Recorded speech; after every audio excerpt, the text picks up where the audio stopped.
So hello dear student, কেমন আছো? I hope প্রত্যেকে শুধু ভালো নয়, ভীষণ ভালো আছো। স্ক্রিনের উপর একটা কোশ্চেন দেখা যাচ্ছে। সেই কোশ্চেনটা কি, মন দিয়ে আগে প্রথমে পড়ে নিই। কি বলেছে দেখো, যদি 4 sin² minus 4 x sin θ plus 2 x² minus 2x plus 1 equal to 0 হয়, আর থিটার মানটা 0 থেকে 90 ডিগ্রির মধ্যে, তবে থিটার মান কত? ঠিক আছে, তাহলে চলো অঙ্কটা করতে শুরু করি। দেখো 4 sin² এটাকে যদি আমি 2 × sin θ লিখি আর পুরোটার হোল স্কোয়ার করে দিই, বলো তোমাদের কোনো আপত্তি আছে? আই হোপ কোনো আপত্তি নেই। আচ্ছা, এরপরে দেখো মাইনাস 2 sin θ লিখলাম, আবার এক্সট্রা রয়েছে x লিখলাম। এটাকে একটু সাজিয়ে এইভাবে লিখলাম, কোনো আপত্তি নেই। আর এখানে যে 2x² রয়েছে, এখানে একটা x² লিখলাম, আর এখানে একটা লিখলাম।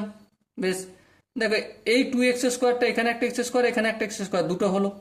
এখানে মাইনাস 2x আছে, মাইনাস 2 × x × 1 প্লাস 1 রয়েছে, 1 মানে আমি 1² লিখতেই পারি, হ্যাঁ লিখে দিলাম। তাহলে দেখো কি ঘটনা ঘটেছে এখানে। দেখো a² minus 2ab plus b² মানে কি, এই a মাইনাস b তার হোল স্কোয়ার।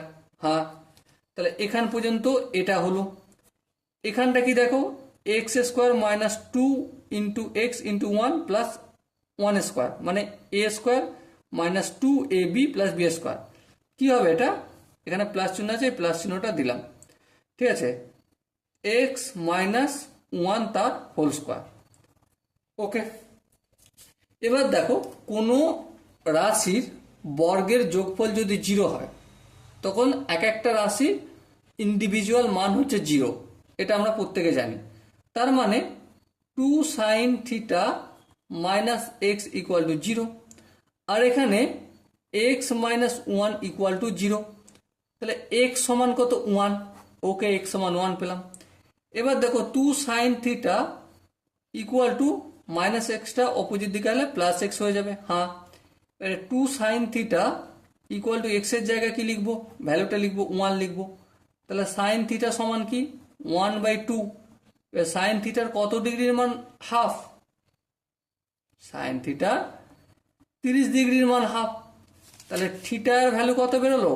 থিটার ভ্যালু 30 ডিগ্রি বের হলো।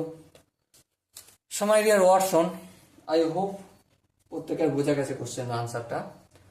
এরপরও তোমাদের যদি মনে হয় না দাদা আরেকটু এক্সপ্লেন করার দরকার আছে, তাহলে কি করতে হবে? কমেন্টে জানাতে হবে। ওকে, সো ডিয়ার স্টুডেন্ট, দেখা হচ্ছে পরবর্তী সেশনে। ততক্ষণ পর্যন্ত ভালো থেকো, সুস্থ থেকো এবং জয় হিন্দ।